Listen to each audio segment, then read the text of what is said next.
ఇప్పటికే ప్రపంచంలోని కొన్ని దేశాలు కూడా చిన్నారుల సోషల్ మీడియా వినియోగంపై పరిమితిని విధిస్తున్నాయి. ఆ దిశగా భారతదేశంలో ఇదే మొదటి పెద్ద నిర్ణయంగా భావిస్తున్నారు.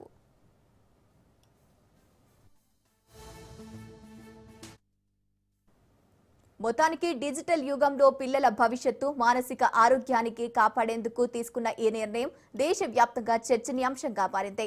ఇక ఈ నిర్ణయం అమలు ఎలా ఉంటుంది, ఇతర రాష్ట్రాలు కూడా ఇదే దారిన నడుస్తాయా అన్నది చూడాల్సి ఉంది. రైట్, ఇక ఇదే అంశానికి సంబంధించి పూర్తి డీటెయిల్స్ మా ప్రతినిధి పవన్ ఫోన్ ఇన్ ద్వారా అందిస్తారు.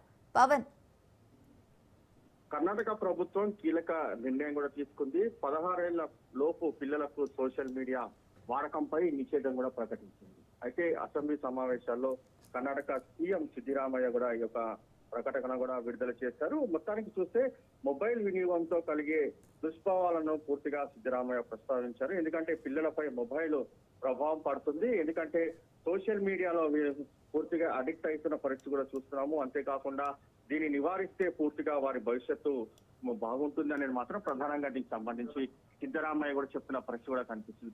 మొత్తానికి ఓవరాల్ గా ఈ నిర్ణయం తీసుకున్న దాని పట్ల చూస్తే మాత్రము సిద్ధరామయ్య ఈ రోజు అసెంబ్లీ సమావేశాలు కూడా తెలిపారు. ఎందుకంటే పిల్లలు సోషల్ మీడియాకు దూరంగా ఉంటే వారి భవిష్యత్తు పూర్తిగా దీనికి సంబంధించి తీర్చిదిద్దే అవకాశం ఉంటుంది. ఎందుకంటే సోషల్ మీడియాలో ప్రభావం పిల్లల పైన పడుతుంది. వారి జీవితం అంధకారంలోకి నెట్టేయకుండా ఈ యొక్క సోషల్ మీడియాకు దూరంగా ఉండే విధంగా కూడా ఈ యొక్క ప్రకటన కూడా ప్రకటించారు. మొత్తానికి దీనికి సంబంధించిన నేపథ్యంలో సిద్దిరామయ్య యొక్క ప్రకటన పట్ల పిల్లలకు సంబంధించిన తల్లిదండ్రులు కూడా దీనికి చూసుకోవాలి, తల్లిదండ్రుల బాధ్యత కూడా ఉంటుందనేది మాత్రం ప్రధానంగా చెప్తున్న పరిస్థితి అనిపిస్తుంది. మొత్తానికి ఓవరాల్ గా కర్ణాటక ప్రభుత్వం యొక్క కీలక నిర్ణయం పట్ల కూడా దీనికి సంబంధించి కర్ణాటక ప్రజలు కూడా హర్షం వ్యక్తం చేస్తున్న పరిస్థితి కూడా కనిపిస్తుంది.